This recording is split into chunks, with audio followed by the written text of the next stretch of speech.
Welcome to mathematic world. First question है, A एक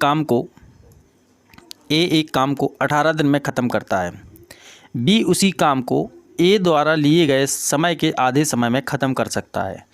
simple है यहाँ से कि ए काम को कर रहा था आपका 18 दिन में और बी उसी काम को ए के द्वारा लिए गए समय के आधे समय में अर्थात 18 के आधे अर्थात 9 घंटे में या 9 दिन में काम को ख़त्म कर देता है।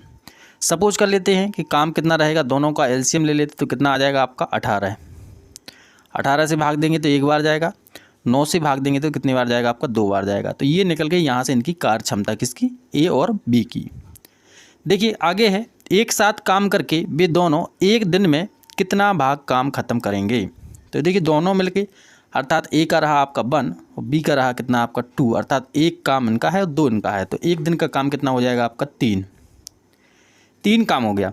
पूरा काम कितना था आपका 18 है। भाग निकालना कि कितना भाग काम किए तो 3/18 करेंगे।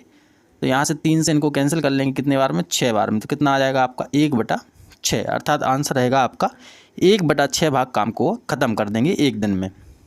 नेक्स्ट क्वेश्चन है, एक रेलगाड़ी प्लेटफॉर्म पर खड़े व्यक्ति तथा 60 मीटर लंबे प्लेटफॉर्म को पार करने में क्रमशः 15 सेकंड और 30 सेकंड का समय लेती है। देखिए व्यक्ति खड़ा है तो व्यक्ति को पार करने में लग रहा है कि उसको कितना 15 सेकंड का समय, जबकि 60 मीटर का जो पुल है या प्लेटफॉर्म है उसको पार करने में लग रहा है उसको 30 सेकंड का समय।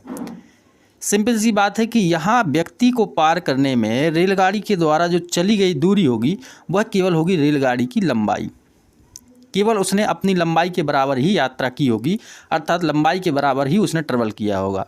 यहाँ क्या है आपका लंबाई के साथ साथ 60 मीटर का जो आपका क्या है प्लेटफॉर्म है उसको भी पार किया जाना है। तो इसमें से देखो 15 सेकंड तो लग जाएंगे उसको खुद को पार करने में, अर्थात रेलगाड़ी को स्वयं को पार करने में।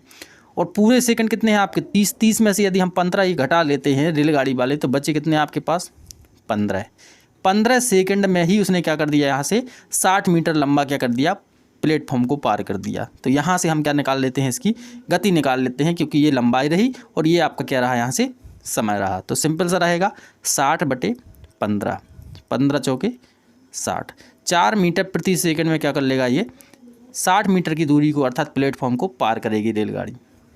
अब यहाँ से देखें 4 मीटर प्रति सेकंड आया, आपको चाहिए किलोमीटर प्रति घंटा में, तो 4 में हम गुणा कर लेंगे किससे 18/5 से। तो 18 चौक 72, 72 में जब हम 5 का डिवाइड करेंगे 5 एकम 5 बचेंगे 2, 22 हो जाएंगे, 5 चौको 20.4 बार, अर्थात कितना आएगा आपका 14.4, 14.4 आपका करेक्ट आंसर होगा बी। नेक्स्ट क्वेश्चन है, दो लगातार या हम बोले क्रमागत संख्याओं का गुणनफल कितना है आपका 2754 है। दोनों संख्याओं में कौन सी संख्या बड़ी है। तो यहाँ देखिए आपको संख्या के बारे में दिया हुआ है कि दो क्रमागत संख्याएं हैं, तो इसको करने के लिए जो तरीका होता है वो क्या रहेगा आपका, एक संख्या x, एक संख्या x+1। दोनों का गुणनफल के बारे में बात करें तो गुणा कर देंगे, बराबर में कितना ले लेंगे आप 2756। ये बनेगा आपका द्विघात समीकरण। उसको सॉल्व किया जाएगा तो x का वैल्यू यहाँ से निकल सकता है। लेकिन यहाँ हमें देखना है कि सिंपल तरीके से कैसे हो और फास्ट कैसे हो। इसको करने के लिए क्या करेंगे हम 2756 जो है आपका, इसका हम वर्गमूल करेंगे, क्योंकि क्रमागत संख्याएँ हैं तो पास वाली ही होगी, तो इसका हम वर्गमूल कर लेते हैं। तो कितना आ जाएगा 5×25, कितना बचेगा आपका 2, 56 और ले लिया यहाँ से, ये 5×5 कितना हो जाएगा आपका 10, कितने बार जाएगा 2 बार। देखना आपको कि ये ज़्यादा ना हो, इससे कम ही रहे, ज़्यादा अच्छा रहेगा, ज़्यादा नहीं होना चाहिए, तो कम ही ले लेते हैं। तो यहाँ से आ जाएगा आपका 204। सिंपल है, कितने बार गया ये 52 बार। कम लिया मैंने, मतलब एक संख्या कैसी होगी इसकी नेक्स्ट वाली होगी, मतलब क्या होगी आपकी 53। एक 52 हो गई तो दूसरी क्या होगी आपकी 53 होगी। तो यहाँ से हमें पूछ रहे थे बड़ी संख्या कौन सी होगी, तो बड़ी होगी आपकी 53 और छोटी होगी कौन सी आपकी 52। तो 53 आपका क्या आएगा, सही आंसर होगा। यदि यहीं हम बात करते कि ये दो संख्याओं के बारे में ना बोल के कितनी संख्याओं के बारे में बोलता, 3 संख्याओं के बारे में बोलता, तब इसके हम घनमूल की तरफ जाते कि देखते लगभग ये किस संख्या का घनमूल है, तो उसी के अकॉर्डिंग हम संख्याओं को व्यवस्थित कर सकते थे। नेक्स्ट क्वेश्चन है, एक बस दिल्ली से जम्मू पहुँचने में 10 घंटे का समय लेती है। दिल्ली से जम्मू पहुंचने में 10 घंटे का समय लेती है। वह आधी दूरी 60 किलोमीटर प्रति घंटा से और आधी दूरी 40 किलोमीटर प्रति घंटा से तय करती है। देखिए जब भी आपकी दूरियां कैसी रहती हैं, समान रहती हैं। दूरियां कैसी रहती हैं आपकी, समान रहती हैं। 2 शिफ्टों में दूरियां कवर की जा रही हैं, बराबर दूरियां तय की जा रही हैं, तो इनका औसत जो चाल है, औसत गति है, उसको निकालने के लिए जो फॉर्मूला होता है आपका 2ab/a+b, इससे क्या कर सकते हैं हम, ये औसत निकाल सकते हैं। तो औसत निकालिए यहाँ से, तो क्या रहेगा 2 × 60 × 40। ए और बी क्या लिया यहाँ से हमने, चालों को निर्धारित किया है कि ए आपकी एक चाल है और बी आपकी दूसरी चाल है, उन्हीं को यहाँ पर रख दिया है। तो 60 + 40 कर लीजिए यहाँ से, 6 दूनी 12 और बरचुक 48, मतलब कितना आ जाएगा 4 8 2 बार 0, और नीचे से कितना हो जाएगा 60 और 40 100, ये कैंसिल हो जाएगा। मतलब यहाँ से जो हमारी औसत चाल है वो कितनी निकल गई 48। कितने घंटे में दूरी तय हो रही थी, 40 घंटा में। तो यहाँ से दूरी निकालना है आपको, तो क्या होगा आपका चाल गुणा समय, समय है आपका 10 और चाल कितनी है औसत आपकी 48, गुणा करेंगे तो कितना आ जाएगा आपका 480। 480 आपका समय आ जाएगा, यही आपका करेक्ट आंसर होगा। तो कौन सा, डी आपका सही आंसर है। नेक्स्ट क्वेश्चन है 11 की पावर 1 + 12 की पावर 2 + 13 की पावर 3 + 14 की पावर 4 + 15 की पावर 5 + 16 की पावर 6। इसमें बताना है आपको कि इकाई का अंक कितना होगा। तो देख लेते हैं यहाँ से, एक इसका इकाई का अंक 1 है, 1 की जितनी भी पावर करोगे 1 ही आएगा।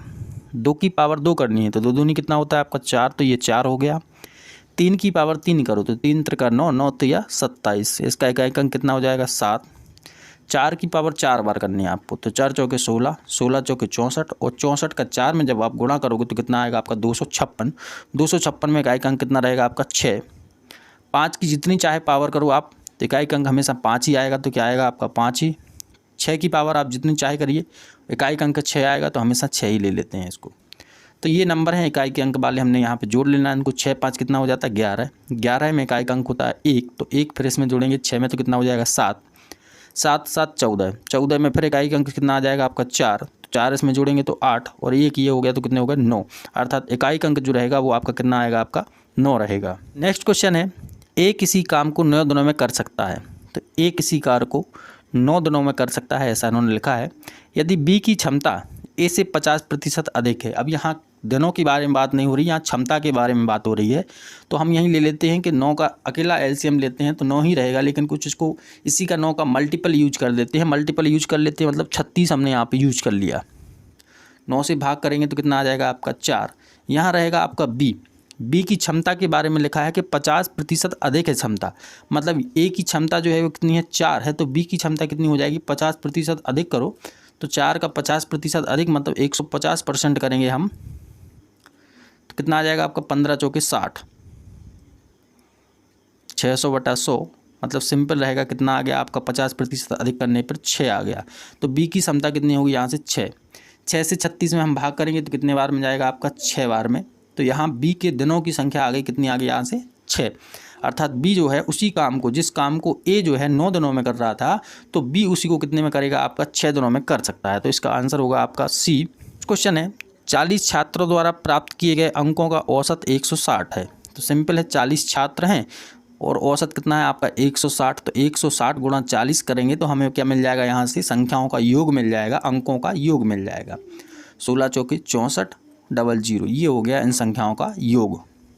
बाद में पता चला कि 165 अंक को 125 लिखा गया, मतलब जो गलत लिखा गया वो कितना है आपका 125।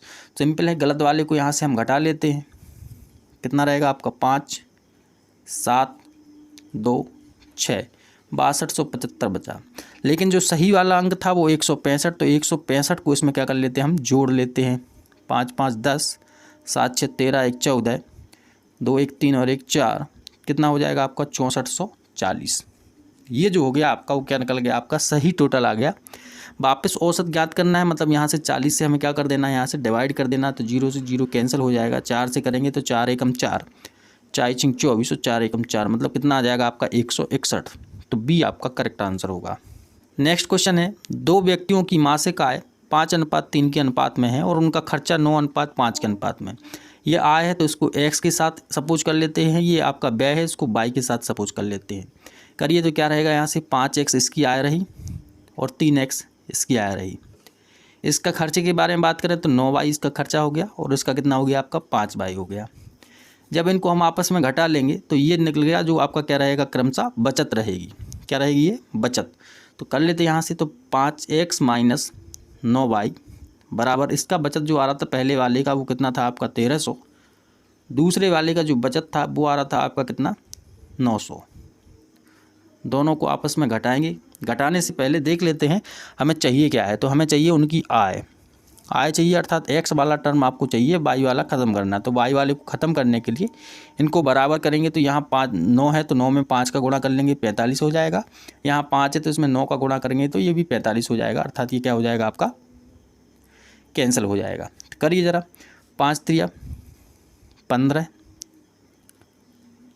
ये 5 गुणा 5 करेंगे तो कितना आ जाएगा आपका 25x, बराबर ये तो कैंसिल हो जाने वाले हैं तो उनको नहीं राइट करते हैं। 5 से करेंगे 13 में तो 13 पन्ना 6500, 9 से करेंगे तो 9 तिया 27x, 9 से करेंगे 9 में से कितना हो जाएगा आपका 8100।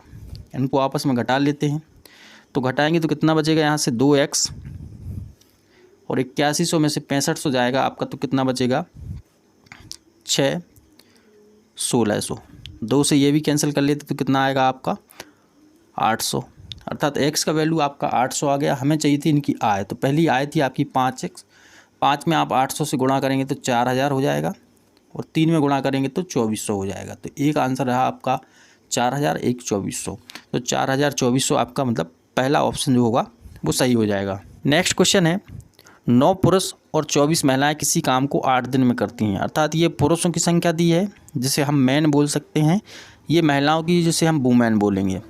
यदि इनका हम दिनों में मल्टीप्लाई कर देंगे तो पूरा काम यहाँ से निकल जाएगा। मतलब क्या करेंगे हम 9 मैन प्लस 24 वुमेन, इनमें हम गुणा करेंगे कितने से आपका इनके दिनों की संख्या से। तो कितने दिन है यहाँ से 8, तो 8 से हमने गुणा कर दिया। जो बराबर रहेगा दूसरी कंडीशन से जिसमें दिया है 8 पुरुष मतलब 8 मैन प्लस 32 लड़के 32 बॉय, इनका करेंगे हम कितने से 9 से गुणा कर लेते ज़रा। 8 9 72 m, और जी रहा आपका 24 गुणा 8 वुमेन, इसको कैलकुलेट नहीं किया अभी मैंने। 9 से कर लेते तो क्या रहेगा आपका 72 मैन प्लस 32 गुणा 9 बॉय, 32 गुणा 9 क्या हो जाएंगे बॉय। देखिए यहाँ से 72 मैन क्या हो जाएंगे कैंसिल हो जाएंगे। बचेगा आपके पास क्या 24 गुणा 8 वुमेन बराबर 32 गुणा 9 बॉय। तो यहाँ 8 से कैंसिल कर लेते हैं, 8 एकम 8, 8 चौके 32, और 4 से करेंगे इसको 4 छिंग 24, और 3 से इन दोनों को कर लेंगे 6 को और 9 को, तो 3 दूनी 6 और 3 त्रिका 9। मतलब क्या रहा यहाँ से 2W बराबर 3B बॉय। देखिए यहाँ बॉय और वुमेन में लड़कों में और महिलाओं में क्या निकल गया यहाँ से रिलेशन निकल के आ गया। अब क्वेश्चन को ज़रा बना लेते हैं। क्वेश्चन क्या है आपका कि 30 महिलाएं काम को 12 दिन में करती हैं। 30 महिलाएं काम को 12 दिन में करती हैं। तो देखिए 30 महिलाएं जो हमारा रिलेशन निकला था पहले उसके बारे में बात करें तो 2W = 3 बॉयज़, ये आया था।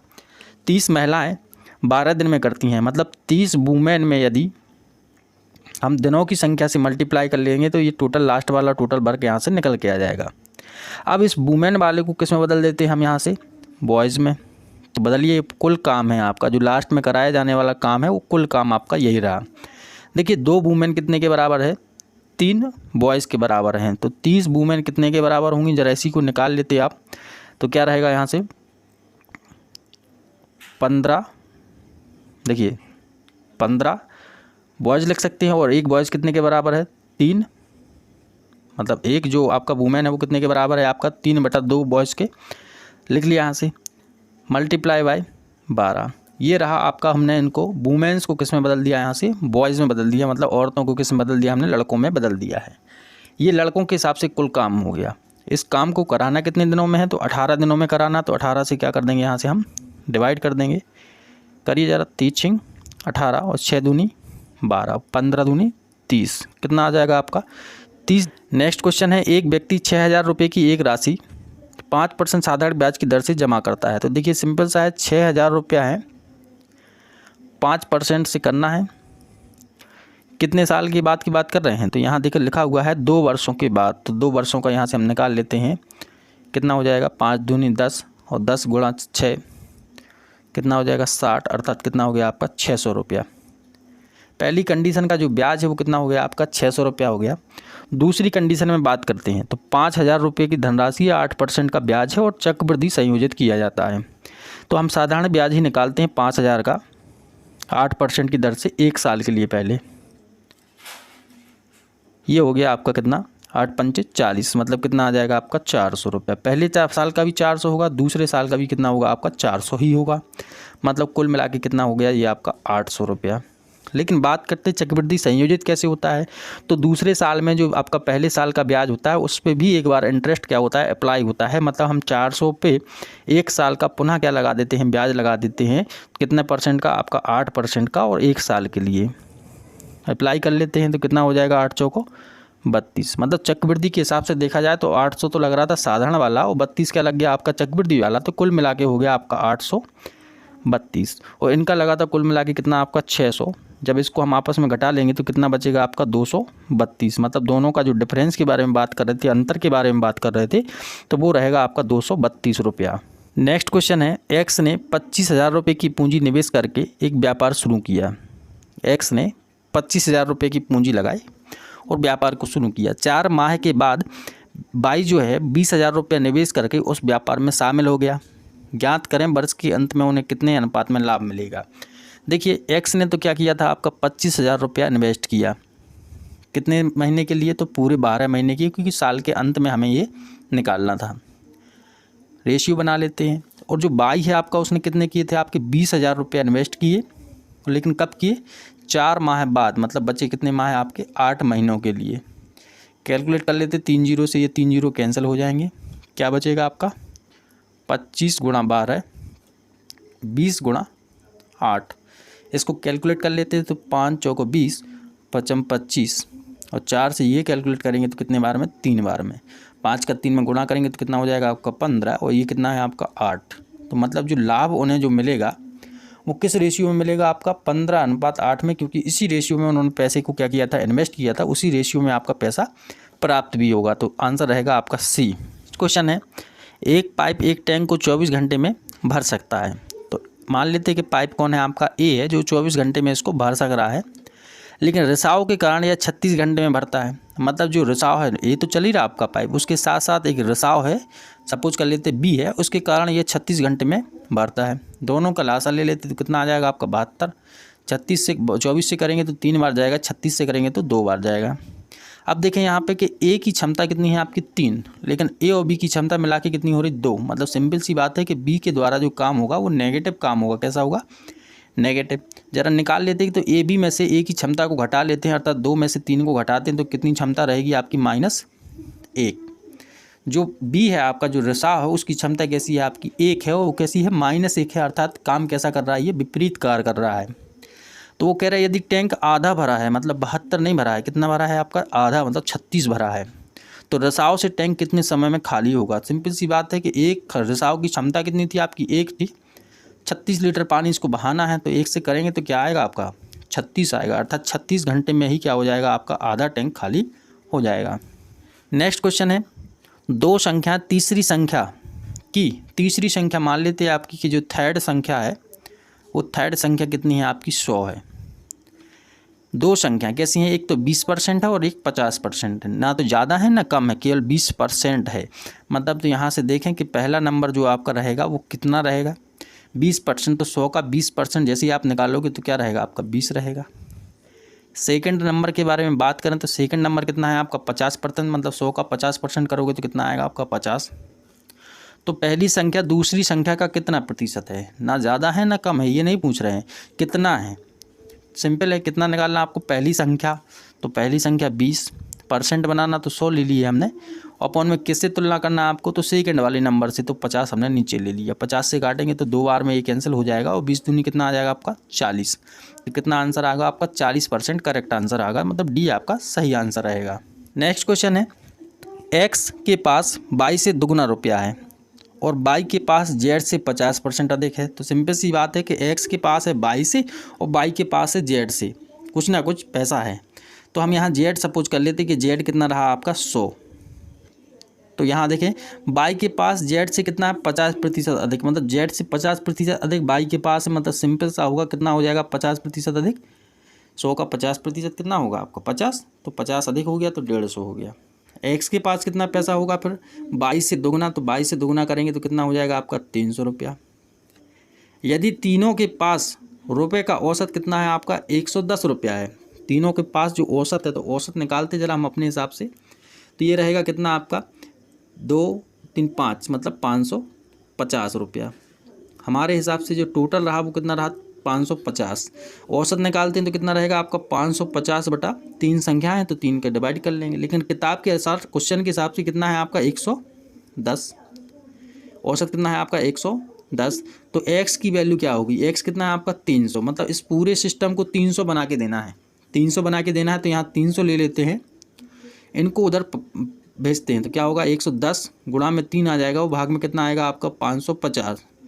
300 बनाया है तो इस 300 का भी क्या कर लेंगे यहाँ पे गुणा कर लेंगे, 0 से 0 कैंसिल, 11 से करेंगे तो कितने बार में 5 बार में, और 5 से ये करेंगे तो कितने बार में 60 बार में, और 60 का इस 3 में गुणा कर लेंगे तो कितना आ जाएगा आपका 180। तो ये आपका करेक्ट आंसर रहेगा कितना 180, अर्थात डी आपका सही आंसर होगा। नेक्स्ट क्वेश्चन है, एक व्यक्ति ने 450 रुपये में एक बेडशीट खरीद कर उसे विक्रय मूल्य के 10% लाभ पर बेच दिया। देखिए सिंपल क्वेश्चन है, अच्छा क्वेश्चन है। क्या है 450 रुपया तो था उसका क्रय मूल्य, मतलब हम सीपी के बारे में बात कर रहे हैं, तो सीपी कितना था आपका, कॉस्ट प्राइस कितना था आपका 450, विक्रय मूल्य की 10% लाभ पर बेच दिया। हम सपोज कर लेते कि एसपी जो आपका विक्रय मूल्य है वो कितना है आपका एक्स, 10% का इस पर लाभ हुआ, तो हम यहाँ लाभ के बारे में बात करते हैं, तो लाभ कितना होगा, प्रॉफिट कितना होगा, 10% ही तो प्रॉफिट हो रहा है, तो कितना रहेगा आपका x बटा 10, ये रहा आपका प्रॉफिट। सिंपल सी बात है कि जब हम एसपी में से क्या घटा लेंगे, यहाँ से सीपी घटा लेंगे, या फिर हम डायरेक्ट लाभ घटा लेंगे, तो क्या निकाल लेंगे यहाँ से प्रॉफिट, यदि हम यहाँ से घटा लेते हैं तो हमारा क्या बचेगा, यहाँ से सीपी बचेगा, उसी को सॉल्व कर लेना है। ये एक्स था और x/10 को इसमें से घटा लेना है, तो क्या बचेगा आपका 450, 10 एकम 10, 10 में से 1 चला जाएगा तो कितना बचेगा 9, 9x बटा 10 बराबर 450। 9 से ये कैंसिल करेंगे कितने बार में जाएगा 50 बार में, और 50 के 10 में गुणा करेंगे तो कितना आ जाएगा आपका 500। तो डी आपका क्या रहेगा करेक्ट आंसर होगा। नेक्स्ट क्वेश्चन है, एक व्यक्ति एक वस्तु 10% हानि पर बेचता है। सिंपल है कि उसका सीपी सपोज कर लेते हैं हम कि सीपी कितना रहा आपका 100, मतलब वो उसका कॉस्ट प्राइस जो था वो 100 था, 10% हानि पर बेचता है, मतलब पहले बेच रहा था उसका फर्स्ट एसपी था जो वो कितना था आपका 10% हानि, मतलब 100 का 10% हानि मतलब 90 पे बेच दिया। यदि 10 रुपया अधिक पर बेचता तो उसे जो नया एसपी मिलता वो कैसा मिलता आपका 10% अधिक लाभ मिलता, मतलब कितना मिलता उसको 110। इतना चेंजेस कब आ रहा है ये कि पहले जो 90 में बिक रही थी वही 110 में बेच दिया है, तब कब बेचा उसको, जब उसने 10 रुपया उसके बढ़ा दिए, क्या कर दिए 10 रुपया उसके बढ़ा दिए हैं। हमारा कितना बढ़ गया, तो हमारे हिसाब से तो उसका बढ़ा है कितना 20, इनके हिसाब से कितना बढ़ा 10। चाहिए क्या है वस्तु का क्रय मूल्य, अर्थात उसको क्या चाहिए 100। देखिए 20 को बढ़ाने से हमारा जो 20 बढ़ रहा है तो वहाँ चेंजेस आता है बुक के हिसाब से कितना आपका 10। तो हम यदि यहाँ 100 का चेंजेस करेंगे, मतलब 20 को कितना बनाएंगे 100 बनाएंगे, तो 100 बनाते हैं तो क्या होगा यहाँ से 5 का क्या करना पड़ेगा गुणा, तो यहाँ भी क्या कर लेते हैं 5 का गुणा, तो कितना आ जाएगा आपका 50। तो करेक्ट आंसर रहेगा आपका ए।